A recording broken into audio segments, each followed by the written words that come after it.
Welcome to a world where particles, vibrations, and light collide, a place where leading industry experts and healers come together to discuss controversial topics that will challenge your beliefs and expand your mind. From quantum physics to metaphysics, no topic is off limits, but this is not your typical podcast. And that's what's so critical. What you're thinking is still going inside of your body. Just because you don't say the words doesn't mean that it's not so, because you still think, right? And so we've gotten to the point where, well, as long as I keep my mouth shut, I'm okay. No, you're not. You're still storing up your body. You are still putting emotions in your body because of your need to be right. And if we have no right or wrong, then what is? And that's all there is, right? It's either energy or it's not. Whether you're speaking the words, whether you're thinking the words, whether you're thinking it, still matters. It's a show guaranteed to make you question your assumptions and push you to expand your horizons. For those who are already fascinated or passionate about the work of Patti Conklin, this show will give you an inside look into the mind of one of the industry's most renowned figures in vibrational mediation. With over 28 years of experience and a long list of big-name collaborations, Patti's insights and perspectives will inspire and challenge even the most seasoned practitioners. And if you're the skeptic who doesn't believe in vibrational mediation, this show is for you. Healers, doctors, and scientists are just a few of the professions represented by our fascinating visitors that bring their unique perspective to every episode. Join us on this journey into the world of healing within and adventure inside. Our mission is to inspire, challenge, and enlighten our audience with thought-provoking conversations and fascinating guests from a wide range of fields who can shed new light on important issues facing society today. Join us for each episode if you're ready to explore and learn about the latest developments at the intersection of cutting-edge science, spirituality, and self-improvement. Enter a world where waves, particles, and light all meet. Enter the world of healing within and adventure inside.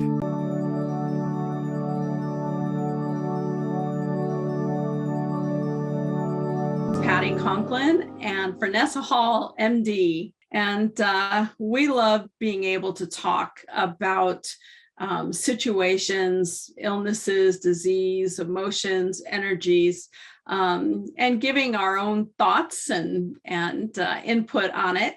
And we're going to be talking about diagnosis cancer part 2.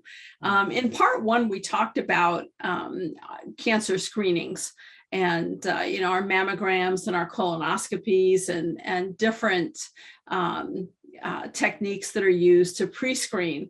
And the most important thing is pre-screen so that you know what you're up against. But what happens when you get a diagnosis? What happens when they find cancer? What happens if they find a cancerous lump in your breast? What happens if they find polyps that come back as cancer, or cancer of the pancreas, whatever? Yeah. What happens then? Yeah. What happens then, Dr. Hall? Yeah. Well, at the end of our last session, I was imploring people to go get your screening test. And because it's giving you information, it's your body giving you a message that something's amiss.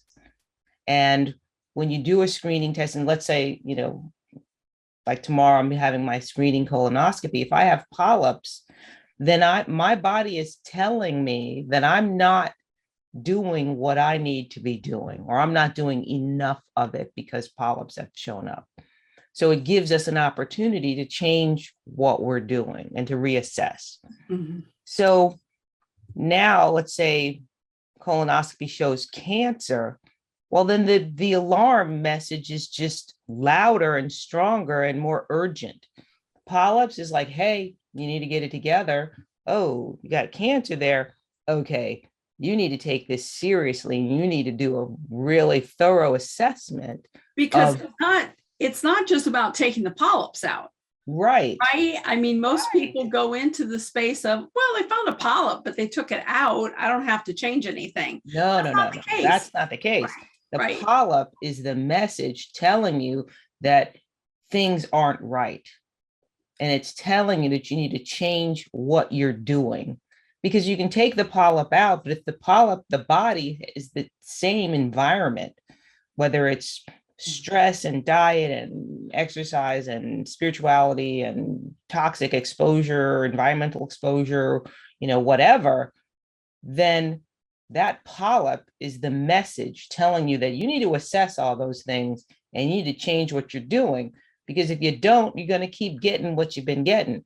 Right. You're going to have another polyp because you're doing the same thing. So but that message is like tugging on your sleeve, someone trying to get your attention. They're just tugging on your sleeve. But you have cancer diagnosis. That's someone punching you in the arm saying, hey, we really need your attention. We need you to do something. This is urgent.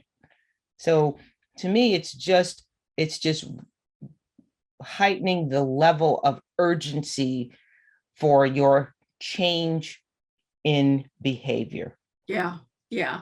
I think that, from my perspective in my work, it's, cancer, any disease has a basis in an emotional behavior, and an emotional behavior that needs to be looked at. And we've talked about, so much of our behavior is subconscious. We're not aware that we're doing it. And, I was working with a woman last month, and she said, you're very, very specific about your words. I notice you catching me constantly on how I'm wording things.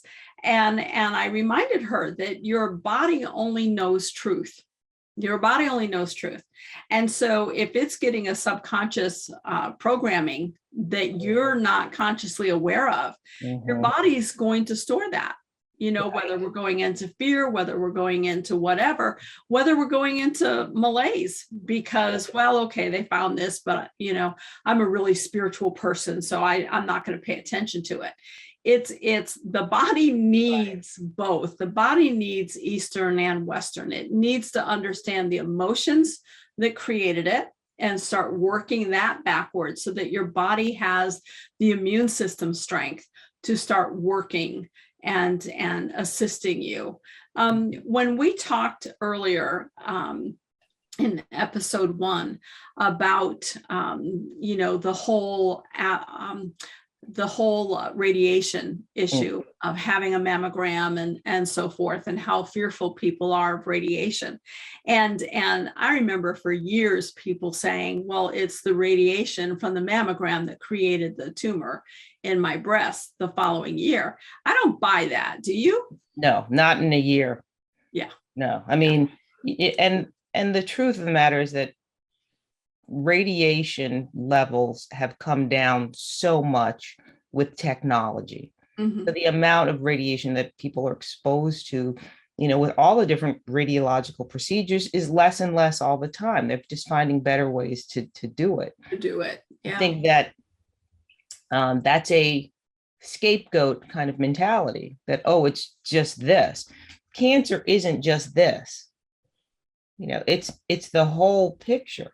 And that's why I said it's the environmental exposures, it's the diet, it's the, are you exercising, hydrating, are you taking in toxins? Right. Are you doing in spiritual work? Do you have some deep-seated belief that hasn't come to the surface that, you believe that, oh, my family's had cancer, so I'm going to have cancer, And I think it's true what you're saying, like when you catch people with their words, because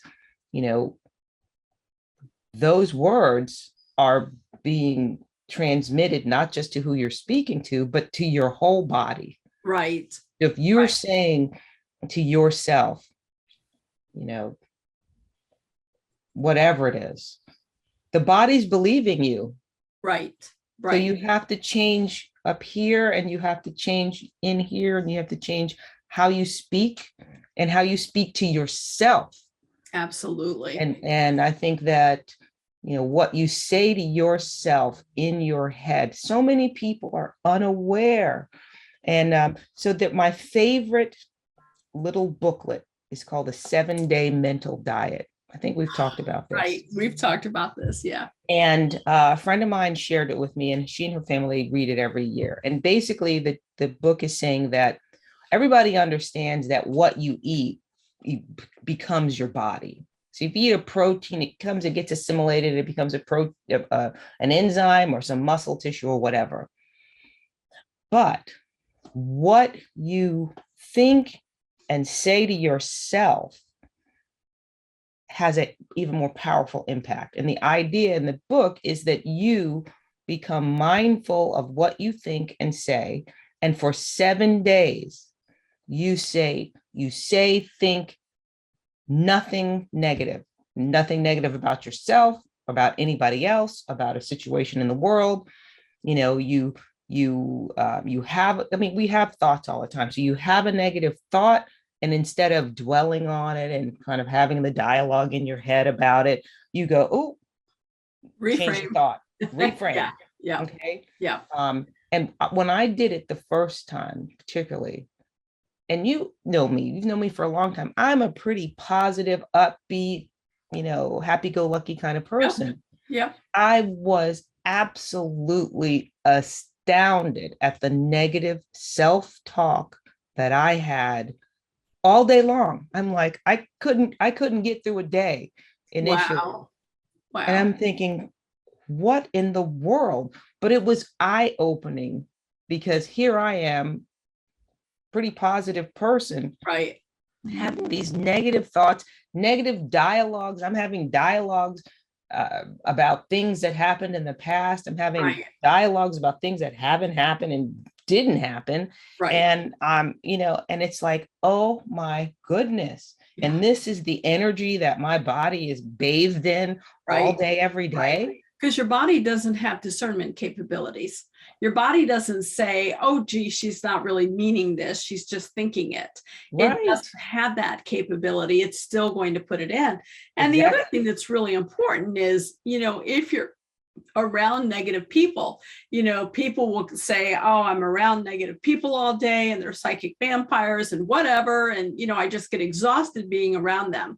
I really need you to understand, we're going back to personal responsibility here. Always. You are the only person who can decide whether or not those words are going to harm you. You are the only person who, even if you're working in an office and everyone's negative, their words don't automatically come into your body. You make a choice to allow those words to come into your body. Yes. And that goes with emotional abuse, just the parroting of other things. Understanding, what's going on and catching yourself. It's not that we're going to be perfect. Right. I was in the hospital recently, and the doctors weren't sure whether or not I was having an acute pancreatitis attack or an acute diverticulitis attack. I got to tell you, though, we lost a dear friend 3 years ago. And she was fully committed to taking her enzymes with every meal and so on and so forth, and actually worked in that field of enzymes. And we lost her to an acute pancreatitis attack, so they say. But I got to tell you, when the doctor started spurting out, it could be an acute pancreatitis attack or it could be acute diverticulitis, there was one fraction of a second when I thought of our friend, and I'm like, oh my gosh. And that little bit of panic came up. I mean, she was the cleanest eater out of all of us. I still can't believe it to this day. I know it. It was just so astounding. It was astounding. And she was the cleanest eater. She was the most fit, healthy. But it was time to go. Right. And it was interesting that's the vehicle that took place. However, here we are a few years later, and the doctor only had to say that. And I felt my fear just grip me. Yes. For about probably 5 seconds. And then I went, whoa, stop. It's not pancreatitis, and it's not pancreatitis. And get your thoughts realigned Right. with what's going on with your Right. body right now. Right. But you could have spiraled down and started dwelling on Absolutely. that, and then, gone down that rabbit hole. Sure. And made the pain 10 times worse Right. because of my fear and anxiety and so forth. I had to catch myself in that 5 seconds going, wait a minute, you're not her. And Yeah. this isn't the same situation, Right. and move yourself on. Right. But people do have that, Yes. dad had a heart attack or mom had a heart attack, and oh my gosh, I'm having a heart attack now, whatever. Right. That fear takes hold. Yes. And fear just makes everything worse. Everything worse. Yeah. And let me just go back to what you said earlier about being around negative people. I get it. When I had a medical practice, I was around a lot of negative people, and I had to be in the room with them, and they're vampires sucking the life out of you. You have no idea what that's like. And I was going to an energy worker kind of person, and she taught me a little trick. Before I go in the room, I step inside my protective Teflon clear, invisible bubble. I zip myself in. I walk in, I sit down, and all their stuff just hits this is out there. Invisible, and it hits and slides down, and I just sit there and watch it. And literally it works. It works. It works. I always say that that's a great first step. What I want people to do is move into step 2. And step 2 is realizing you don't need that protective bubble because they are where they are, and there's nothing wrong with where they are. And it's our judgment that decides that they're in a negative place. And so if we let go of the judgment, then we allow them to be who they are. And we don't need, but I think that barrier is a great first step. Yeah, you got to start somewhere. Step 2, you got to start somewhere. And I think that goes with when we are getting a diagnosis, when we've been given a diagnosis. You look at your physician and whoever you're working with, is that physician in alignment with what I need now? Maybe they were great for, everyday stuff. Now I'm facing this, or they're referring me to another physician. Are they referring me to someone who's like them? I mean, I think the whole collective of physicians referring out to other physicians. I want a physician in my primary care doctor who has his colleagues who are in alignment with what he believes.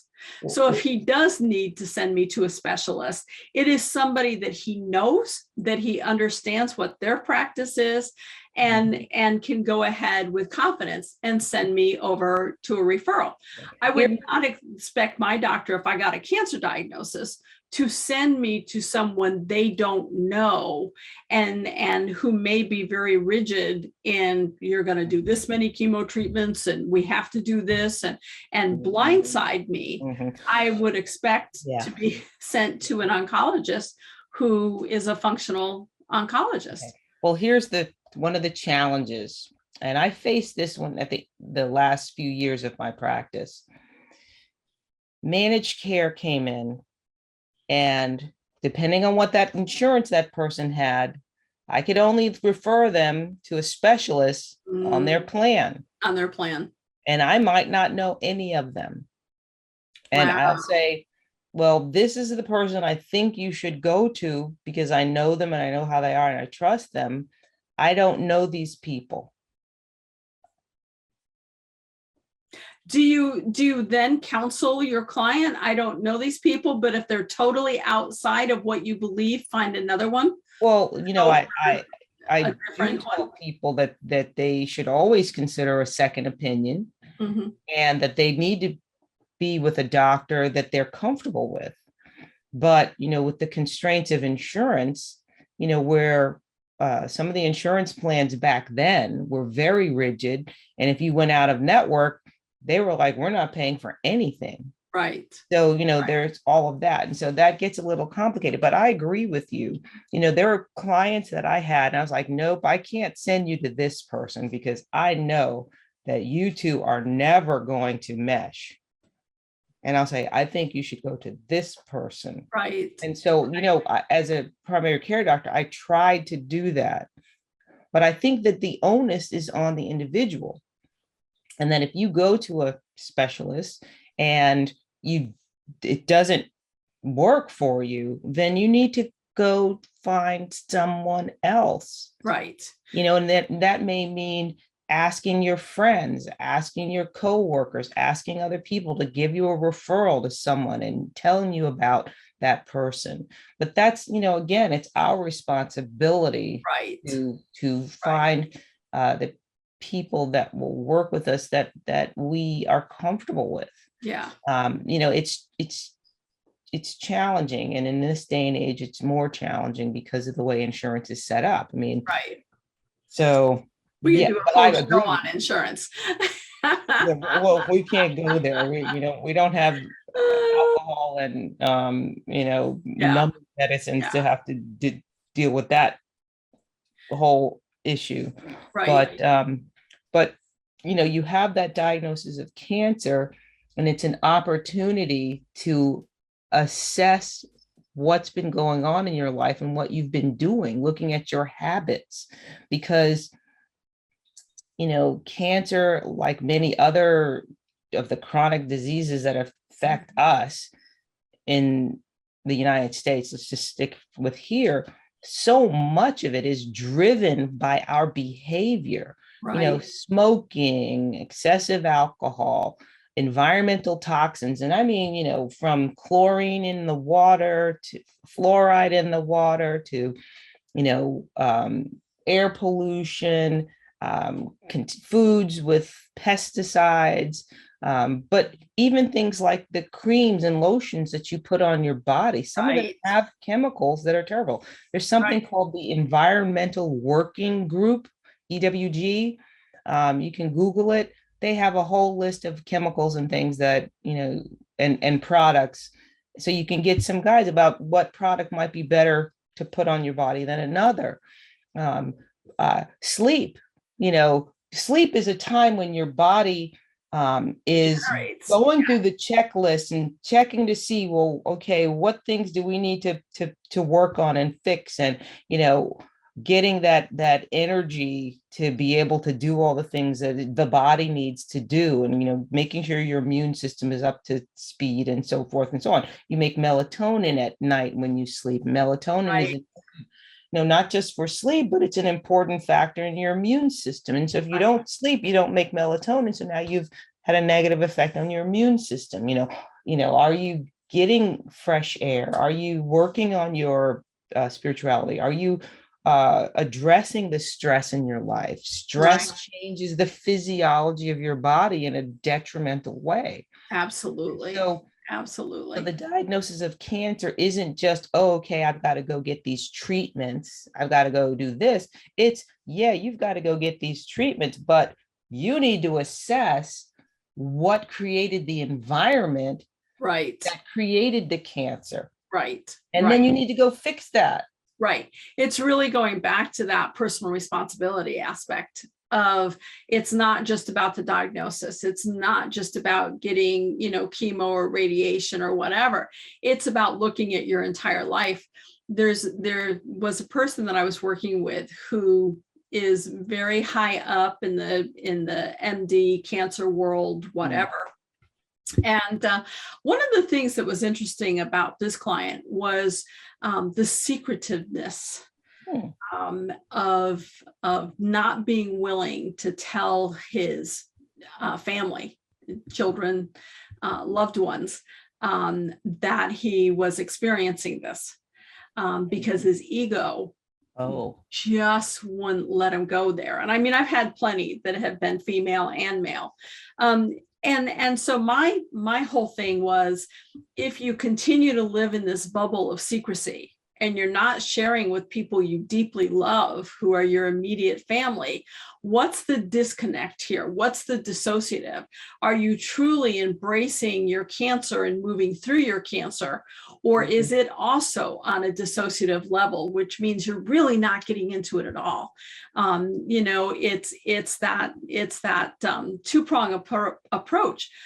We don't need to be in fear about it, but we need to look at every aspect in our life. And, even folks who are really take a lot of personal responsibility and looking at ingredients and chemicals and so forth that they're using in products and so forth. I mean, that's good. But I also have a tremendous amount of clients who take that to the extreme, and then they become fearful about everything that they're doing. And so, it's like, folks, Right. if you're that extreme, if you're that dissociative, you got some issues you need Yes. to be working on. But right? and those issues are contributing and fueling, the altered physiology in your body, because you're still in fear. Right. Okay. Right. And so, I've met people who won't even have a piece of pound cake at a birthday party because sugar is bad. Right. I'm like, no, my pound cake's really good. I don't know what you're talking about. I've watched you make that pound cake. Yeah. But it's not something I would eat a steady diet of. Exactly. But you if can I still get have to a piece of it, Absolutely. but they've taken it to this extreme, thing. And so there's all this negative energy around even Right. considering a piece of sugar. And it's like, that's not helping you. Right. There has to be some happy sort of median, some place in between these extremes. Right. And but self-assessment is important. And you know what, seeing someone like you can be very helpful for folks, to get that mind and emotional part addressed, and also dig out those deep-seated beliefs that are have their tentacles in everything, and really Right. moving that stuff out. Right. And so much of healing is not what the doctor does. Right. Right. Okay, so So let's just explain, yeah. it's what you do. Yeah. So true. So true. And it's knowing yourself. It's really knowing who you are. One of my daughter-in-laws, I adore her. And she decided she loves her sweets. She just loves her chocolate cakes and her sweets, and she's kind of a sweetaholic. But for Lent, she gave up unhealthy foods, except for Sundays, where she could have a little bit of cake or unhealthy food on a Sunday. Her birthday's tomorrow. And so she texted me this morning saying, "Are you coming to my birthday party tonight?" And I said, "I thought that was tomorrow night." And she said, "I can only eat a piece of cake on Sunday. And it would be a horrible birthday if I couldn't have a piece of cake. So I'm celebrating today because it's Sunday." And I just I love her rationale. She's not going overboard. I mean, she's been eating raisins, for crying out loud, foods that she would not normally touch. Right. So she's been really good, but she understood herself enough to know that she would not be able to just walk away from sweets entirely. Right. So she gave herself a little time frame on Sunday evenings to have a little bit of her, and she has stuck to it. Yeah, no, good for her. And it really is important to know yourself. And we're getting down to the wire here. Yeah. I just want to say that, we need to take time to examine who we are, Absolutely. and we need to take time to connect to the world, like right now it's springtime. The azaleas in my front yard are in bloom, and I'm sitting here looking at them, and I just marvel at them. And it's just this thing. It's like, my goodness, there is a power out there way beyond me that is doing this. Yeah. Yeah. And I'm connected to it. because I think the humans, it's miraculous. I mean, just think we've got a gajillion cells that somehow figure out that, okay, I need to be a liver cell and stay over We here. all talk to each other. Yes. Yeah. And I need brain cells and eyeball cells and so forth. And somehow makes this meat package, that's animated and has come to life. I mean, it's miraculous. And, and I think a lot of people forget that it's just an amazing thing. And, there are people out there that don't believe in God or spirit or whatever, but there is definitely a power much greater than us that's operating inside us. Yeah. And we're connected to in this world. And I think we need to spend time exploring that and making sure that we're connected. Absolutely. Because that's really where we can get our power. And so people to not forget that and to not take it for granted. Yes, don't take it for granted. And, bad things happen, but mostly it's just things happen. Right. And you decide whether it's good or bad. Whether it's good or bad. There you go. Take so often, so often something bad happens, right?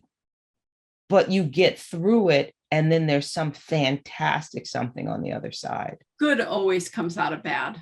So it's looking back at your lifetime and taking all those bad things and understanding what good came out of it. And then your idea of bad slips away and you're able to take the gift as it was meant to be, as a positive. So folks, thank you so much for joining us today. Frenesa, as always, thank you so much for my pleasure. Part of Healing Within and Adventure Inside. Welcome to a world where particles, vibrations, and light collide, a place where leading industry experts and healers come together to discuss controversial topics that will challenge your beliefs and expand your mind. From quantum physics to metaphysics, no topic is off limits, but this is not your typical podcast. I'd like to know if you could give us some pointers on dealing with the triggers. Well, remember, you can't get triggered unless you have a belief that you can be triggered, right?